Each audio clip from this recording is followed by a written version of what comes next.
Stories of the past, roots and tradition, memories are cast in an Appalachian reunion. A taste of heritage, screen porch suppers, tales tall as a mountain ridge as we go deeper in the holler.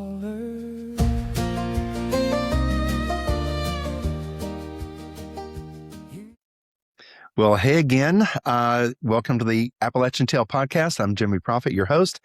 And today I'm not in studio, in the greenhouse studio. I'm actually, I guess I'll just say I'm on location. And I've got a really special friend here with me, somebody I've known for, 30 years. It's been 30 years. Oh my God, you're getting old. Yeah, I know. And this guest has lived a ton of lives already. I've known her through so many different variations of herself. And she's still going, even though she's already retired from one, and I don't even know how that's possible. But now she's running a family business. And I say it's a family business because it is based on her family and her heritage, but she's the first one to own it. So it's not something that has been passed down to her per se as the business, but the legacy is definitely passed down. So I'm going to move the camera back here a little bit, and I want to introduce you to Danielle Parton. Hello. Hello, Danielle. How are you? I'm good. Awesome. I'm so glad you're doing this. Oh, me too. Can you believe we've known each other for 30 years? It don't seem like. Do you remember how we first met? Through Mary Beth. Yeah. Yeah. Yeah. My lifelong best friend. I know it. I remember that night that... She's getting old too. Don't tell her. You hear the dogs in the background. So we're at my house here in Sevierville. This is Pedro, Maggie, and then my three-legged pit bull is at the door barking. She didn't bark till we turn on the camera. Yeah, and that's okay. So everybody she'll be in here in a minute. All are welcome. Yeah. All are welcome. Yeah, so the first time that, I met you a couple of times through Mary Beth, talked to you, but then I remember the night of her rehearsal, for wedding rehearsal. I got a little soused. A little bit, and I had to drive you back to your car. Well, you did. You rode with somebody. I know. I remember you threatened the groom to be. I know. I had made a fabulous speech, but I wasn't supposed to. I asked her, I said, am I supposed to say anything? She said, no, keep your mouth shut. And then remember his dad goes, well, I want to hear what Danielle has to say. Well, I was already a few then you threatened him in front of 30 people. He was a dumbass. He was a little bit. We've all had our issues. Our bad choices. So that night, I remember I gave you a ride back to your car because you had left your car down in Sevierville, probably by the church or something after the rehearsal.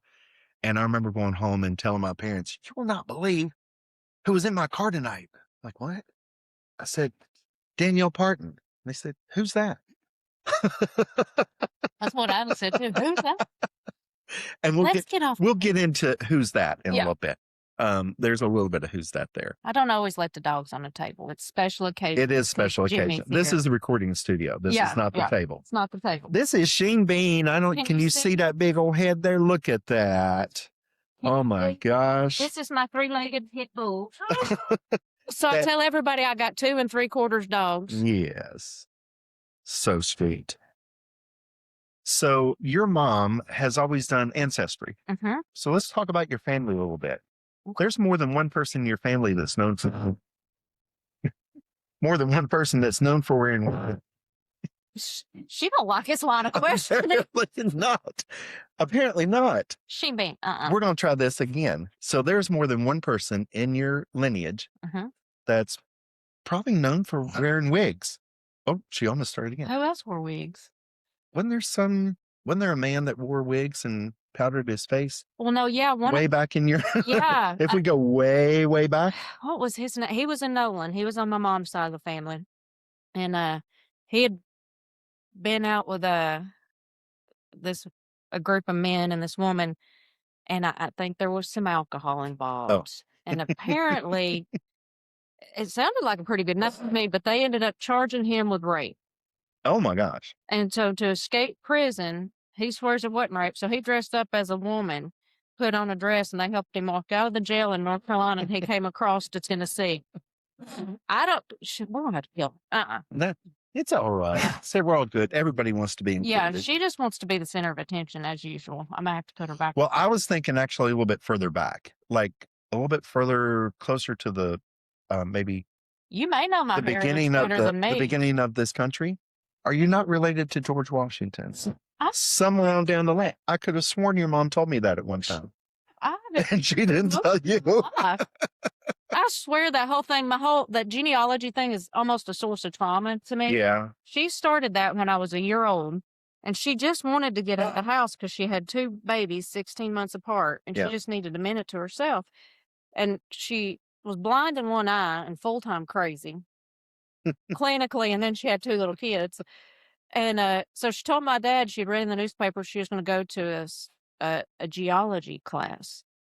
She goes, I like rocks. Well, she got there and it wasn't rocks at all. I was tombstones is more like it. So that's how she started doing genealogy. She literally was blind in one eye and apparently couldn't read out the other. Okay, I love that. And so she was going to geology and she ended up with genealogy. And so she literally has been researching both sides of my family and a couple other projects since I was a year old. Yeah. And so that's how she started. She hauled us around when I was in the early 80s when I was little. She hauled us. I've been to every graveyard in East Tennessee. I've been to every historical library there is. And what little kid wants to go to that stuff? Yeah. Then me and Clint, I remember we found a flip-flop in a graveyard one time. And we were chasing each other around with this. She whipped us in that graveyard for chasing each other with a flip-flop. It didn't stop us none. We picked it right back up. We'd already got our ass busted. What difference did it make? So we just took off and stayed out of her range after that. So that's the Nolan side of your family. Yeah, that's the Nolan side. And there's a whole lot of history there on the Nolans we can talk about a little bit that ties back to what you're doing today. Now, who's your dad? Bobby Parton. And Bobby Parton He is of that Parton. Of that Parton? Yes. Of that bunch. And in the county, here in Sevier County, we always say we are Catons Chapel Partons because there's Gatlinburg Partons, there's Allensville Partons, we're Catons Chapel Partons. But for the rest of the world, that would be the Parton of Dolly Parton's family. So Dolly is number 4 of 12 kids, and my dad is number 5. So was your dad Dolly's to take care of? Because wouldn't it always Larry? There was I don't know who Dad belonged to. Maybe that's why he's always been so feral. Well, she'd have been too young, so there would have been more distance. So who might have been David? Yeah, I don't know who Dad belonged to. I'll have to ask him. And then Randy was Dad's, if I'm not mistaken, and that explains a lot. Okay. Yeah, and I loved Randy. He was such a good guy. He remembered me every single time I ran into him. He was so funny. Yeah. He always had a good joke. They never ran out. I ran out of jokes, and he had one every time I saw him. And Deb, every time I'd run into her, I'd run into her at Walmart, and we'd stand and talk for 10 minutes. And I just barely knew either one of them, but it was just, he was always, always so friendly. So how many of that Parton family are left of your dad's generation? Are they down to 4? Let's see. They're down to 8. I think we've got all 6 girls. And 2 of the boys are left. Sorry. Yeah, there's a lot I can't count very high. We died. Apparently, we've died in reverse order. Like we started with Floyd was the first of them. He was the youngest of the boys. Yeah. And then it was Randy, and then David died. What was it, a year? Yeah, and he lived over near me. Yeah, I didn't know that. Now, if you want good entertainment, you should go with me sometime or attach a camera to me when I have to take my dad to a funeral. Oh, dear God. It never fails to entertain. He was spectacular. Nick talks about that with his family. He remembers he had a cousin that would show up at every funeral with her mini skirt on, her halter top, and a tab, a diet drink tab in her hand. And she would get up to the casket, go all emotional, just make this big old scene, fall down, roll on the floor, never in the mini skirt and the halter never top, spilled her tab. Never once spilled her tab. Nope. That's hilarious. She kept every job. And as Mama always said, nobody in our family ever died of natural causes. So that tells you a lot about that side of the family. At Floyd's funeral, we have our own private church where we can do funerals without gawkers on us. And it's actually in the building where my mom and dad lived in the basement when they got married. Really? Yeah. And so it was I always knew it as the Taggart House, but now we call it the Baptist-Costal. So we're at Baptist-Costal in the middle of this funeral. Floyd had been drunk for 50 years. And we always let Aunt Dean, Willadine, Yeah. pick this stuff because she's the matriarch. She's the oldest, so she gets to do all this stuff. And she brought in this Pentecostal minister, and it was going a little long, in my opinion, about what a good Christian Floyd had been. I was like, really? We'd about prayed about the fourth time. Now, Dad, Denver, nor David, none of them wore their hearing aids. Dad leans over to me thinking he's whispering. And he goes, I've had about enough of this damn praying. And I'm like, oh, dear God. I was like, can we just get this poor man planted? Because at another time, the minister had said something about the line in the Bible about not speaking ill of dignitaries. And his point was, regardless of who's president, he won't speak ill of them because of that line in the Bible. Well, my Uncle Denver thought he was saying something ugly about Trump. And he goes, I ain't listening to this shit. So it was fantastic. That is too funny. So, looking at your family heritage, where did you all come from? Well, we're Scots Originally, Irish. right? Scots Irish. I was going to tell you, so one of my Parton ancestors, I forget his name. Of course, my mother could tell you. He came across, I think, on the Mayflower, and survived cannibalism, and survived that first winter. Wow. I was like, that don't surprise me none. So was he in Salem, in that area? Mm-hmm. Sure was. See, this tells me that we're related. So I've told you this story That's before. why you're so good looking. Well, that could be. That's what it is. You're part Parton. Beyond the what used to be blonde hair and the boobs that are way bigger than they should be. The moves? Mine. Yeah. Not yours. I was like, no. I've always said that there's somewhere down the line we're related. And I believe I that. grew up in Virginia. So my mom's maiden name was Barton, B as in boy, It's A-R-T-O-N. very possible. Because I know Parton, T-O-N, D-O-N, Yeah. T-A-I-N, T-I-N, they all have the same ancestry. Yeah. Well, my mom's ancestors, the first Barton, settled in Salem in 1693. That's very, very possible. And there's actually a Barton Square in Salem.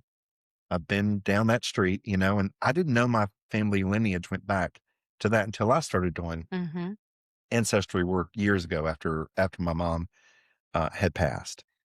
And I'd been to Salem and seen it, but I had no idea that there were family ties there until I started researching it and looking back. And oh my gosh, his name was Marmaduke.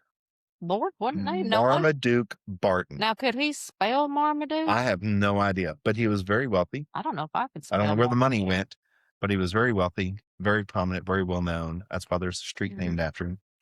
And then eventually they make their way down to the Shenandoah Island, Virginia. And then eventually they make their way down to just outside Morristown, Tennessee, and settled in an area called Barton Springs. So I followed my family all the way down here. Yeah, and they followed John Sevier from Virginia down. Well, I'll just trade out one of mine for you anyway. Okay. They're mine I like, so I'll just trade them Just out. swap them around. Yeah. Nobody will know. And that kind of goes back to, and there's tons of other things. I mean, our high school colors are the same. I had an Aunt Grandma. You have an Aunt Granny. And I grew up next to the Fogles, F-O-G-L-E. And I grew up around Ogles. Or Epinogles. There was probably some of that going on between the Partons and Ogles. We had to leave the national park for a reason. We had to spread out. Go. That's right. We needed a new gene pool. So we went and found some huskies. So I just kind of, I always joke and say there's somewhere back there tied in. But do you remember where we started calling each other brother and sister? Oh, when we worked together, because everybody thought we were related. Well, a little bit. But even before that, do you remember me telling you about the time I was at Dollywood and this woman stopped me and she goes, oh my gosh, are you related to Dolly Parton? And she was so excited I couldn't tell her no. Oh, bless her. She started telling, he's related to Dolly Parton before I even said anything to her. And I just said, just let it go. Don't tell anybody. And I called you and told you. And from that point on, we were brother and sister. And it's spelled BRU. Yes, yes. And sister is SEE. Mhm. Sister. Yeah. Well, then when we worked together, we made such a good Yeah. team, Yeah. waiting tables. And remember what I'd do to keep us on a good attitude when somebody would not tip us the way we thought? I would assign them. Oh, yes, I know. That's I would give them venereal diseases. So we would laugh. And First I time I still- did it, you're like, they only left us such and such. We just worked our tails off. I said, well, it's got to be hard having herpes. And you said, do what? I said, well, that's how I keep, I feel better about them being jerks if I know they have herpes. So And I would give them a venereal And I disease. still do that today. So I say, it's right. They've got herpes anyway. And they're Yeah. like, what? It works. It does it. I just It give them, takes it- I give takes them it a all. disease or something bad wrong with them that you wouldn't want Do you everybody remember to that know. woman that time we were waiting on that bus group? Oh, yeah. And the whole time is you and I work in this group of like, I don't know, 20 Mhm. people or something. And 30 you had to people. do it in a system. Yeah. Like it broke down the whole service if you didn't get it done. And she Yeah. was just going to be a problem. Every time we'd walk by, you'd hear her say something about that Dolly Parton. Everywhere we go is another picture of Dolly Parton. There's Dolly Parton's name. Everywhere we go. Mhm. And we're like, you got on a bus tour to come to Pigeon Forge. What did you think Yeah. you were going to see? Yeah. Exactly. And what did you say to her at some point after about 30 of those? Was that when she's the one that had the scarf on? Told her something along the lines if she didn't shut up about the Dolly Parton, I was going to choke her. Well, I was on the other side of the table. And what I remembered hearing was you looked at her and she didn't look up at you. She had not looked up one time at either one of us because we were just the help. Mhm. Oh, yeah. She had nothing to do with us. We were just the help. She didn't know who she was talking to. Bless her. And you were standing next to her and you just kind of said just a little under your breath a little bit. I'll tell you one thing. If you've got one good thing to say about Porter Wagner, I'm going to choke you with that scarf. Oh, that's- And I was on the other side of the table and I thought, well, this is it. We're going to get fired tonight. Well, we didn't get fired. No. And we made good. I think she was getting on everybody else's nerves. She looked up too. at you and her jaw hit the floor Oh, well, she was an ass. because she knew the moment she looked at you. I mean, look at the camera. Can you all tell? She's a Parton. I'm not sitting nice. There's- Look, I'm over here all leaned back like I'm just in my house. It's a wonder I have my pajamas on my hand and my breeches. Oh my gosh. But Yeah, as we had so much fun. we did. We had a good time. That was hard work, though. Those big trays, we'd carry those. It was a family style restaurant. yeah. We'd carry these big trays loaded down with gravy. I would do too. chicken, I'd have one in yes. one hand, one in the, one time I went upstairs and this is at the Old Mill restaurant. I think I've Mhm. told you I worked there if you don't remember, but I went to set one tray down on the tray stand and had the other one up in the air like this. Mhm. And I didn't realize as I went down, You missed. the person behind me had their chair turned sideways Woo! and it tilted this tray and it had all grilled chicken and Mhm. grilled shrimp with rice. Oh, no. Chicken and shrimp and rice went over the banister and showered the tables below. Who was It the went British guy that worked in everywhere. there that had that ponytail? Peter. Peter. I remember him tripping and the gravy flipping out of that off of one of those trays and it went down that ponytail. And I said, well, it's nice, soft, and manageable now. And all night long, every time I walked by him, I was like, whoa, you smell good enough to eat. He kept right on working, though. Yeah. Did nothing stop when that line's backed out to the parkway. No. You could have been dead. They'd been like, Those- you better drag your casket through there and get that served. We wouldn't have noticed. We'd Yeah. have thrown the plate down in front of them and Oh, yeah. kept on going. Keep on. But you've lived a lot of lives. So what was It's your so- first job? What was the first thing you ever did? My first legal job. Now, I worked for cash, cleaning families' houses and stuff. I've always worked, but my first legal job Yeah. when I was old enough to work, I think I was 13. I think it was the legal age back then. Careful, you can date both of us with that. I'm 50 years old. So I've been working and I've had more than one job most of that time. Yeah. Yeah. But my first job where I had to pay taxes on it was at my Uncle Dale and my cousin Jeff Whaley had a fudge shop in the Bells Mall. And I worked in there and I thought I was Donald Trump because I started at $3.25 an hour. That was Wow. what the minimum wage was. Yeah. And then I got like a 20-cent raise, like a couple weeks. I was like, whoo, if I work 40 hours, I can really do something around here with that 20 cents. But that wasn't bad back then. No. That's what I had. And Uncle Dale will tell this story on me. He got a complaint call on the smartass that was working there one time. This woman came up. She was buying her fudge or something. And I couldn't talk to her and figure out what she wanted because her kid would not shut up, squalling, screaming, just being a nuisance. And apparently I told her that I believed in abortion up to and including the age of 18. So you've always been like this. Yeah.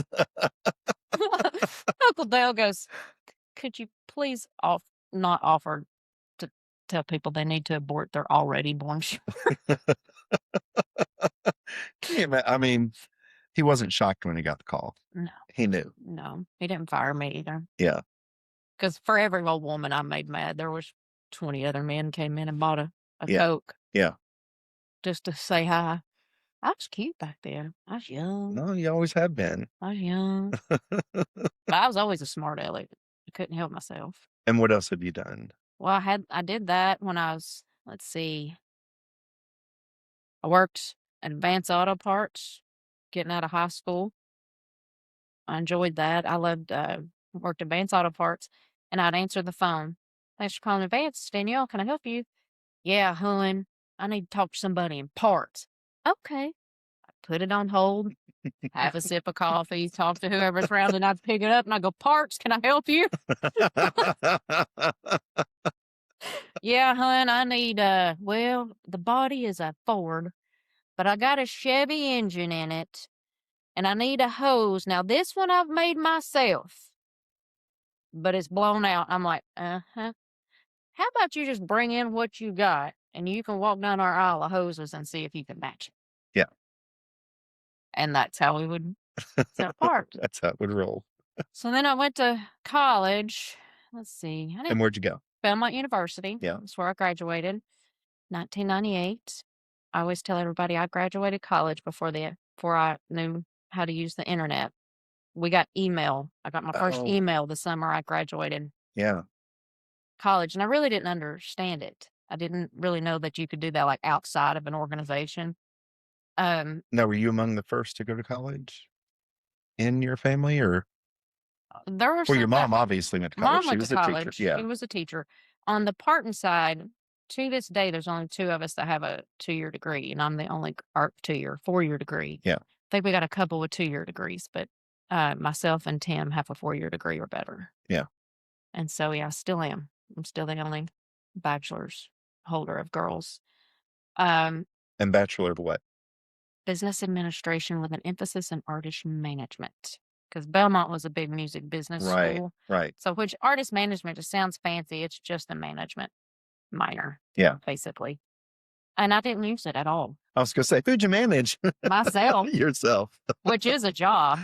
And then that summer when I was graduating, I'd been kind of dating this guy. And, some people are just hard to deal with. And I just told him I didn't want to date him anymore. And he was just a little touched, I think. And he didn't get the message. And he told me one day, he called me and I'd said something about my girlfriend was working at Hooters as a Hooter girl. And I hadn't planned to work there, but he said, I won't date a Hooter girl. I think they're trash. And I said, well, I think I'm going to need to call you back. I got up that minute, put my lipstick on, and I went and applied for a job and became a Hooter girl.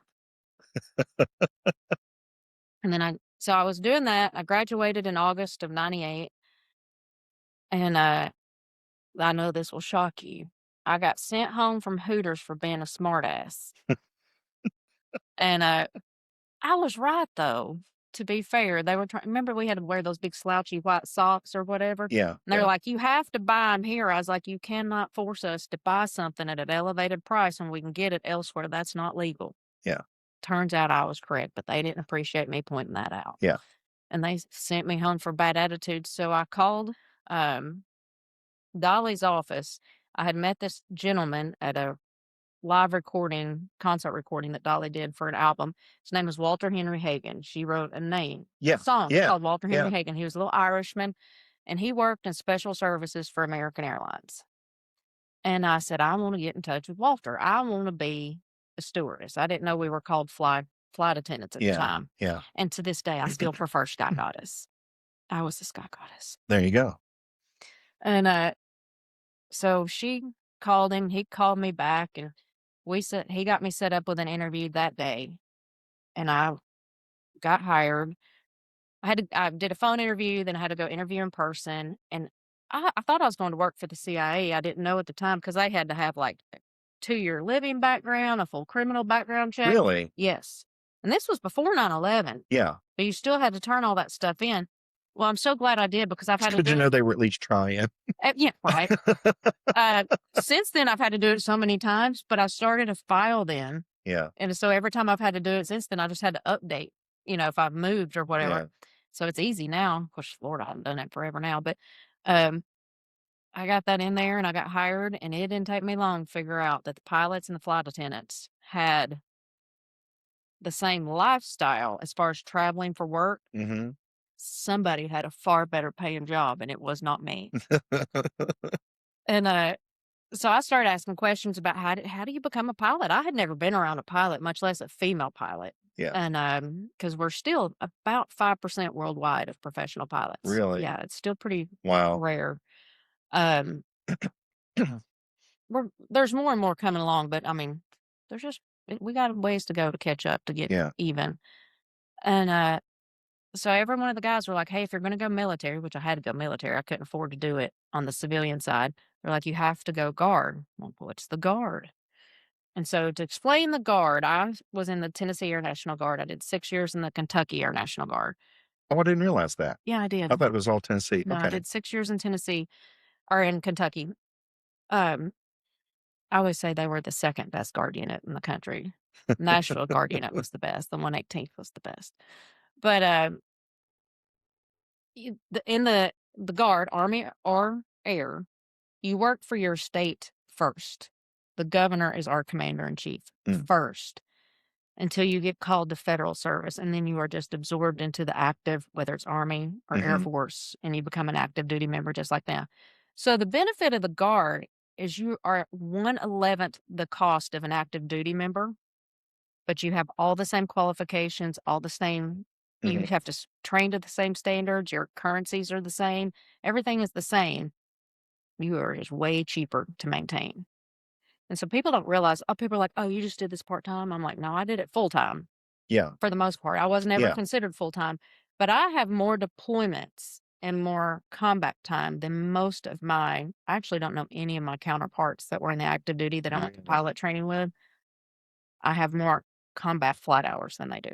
I deployed constantly for years and years and years. So I did get in the Guard. They sent me through pilot training. Yeah. And I did that while I was a flight attendant.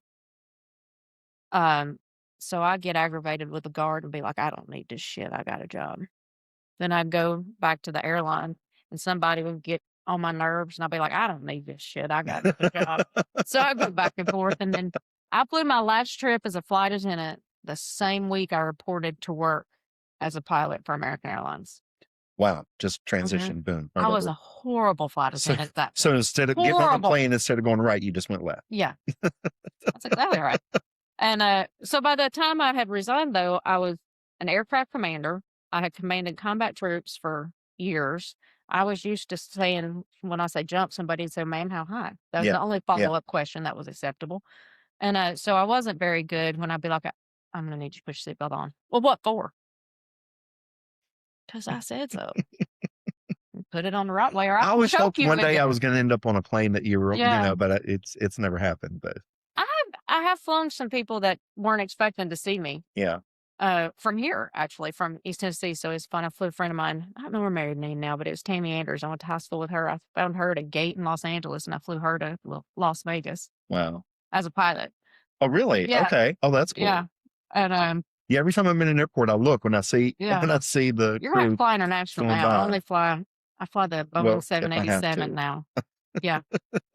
Yeah, it's a good gig for me. One day I hope to go to England, Ireland, and Scotland and do because my family lineage and do go all back that. and check all that out. Well, you'll fit right in those countries. Yeah. I did a trip to just for fun. I went to Istanbul, Turkey in April. I know you told me. I was like, what? Ain't nobody looks like me there. Nobody. I stand out a little bit. I got some odd looks, but they could not have been sweeter I people. was going to say they're probably fascinated, though. Especially the Really? young Muslim girls. They were just, because I never really knew. I had to do some research. Like they start wearing a head cover, usually in their early teenage years, because Okay. the head cover in Islam is how you signal that you are a modest woman. Okay. It's not an age requirement. It's when you're ready or whatever. Sure. But they were fascinated with me.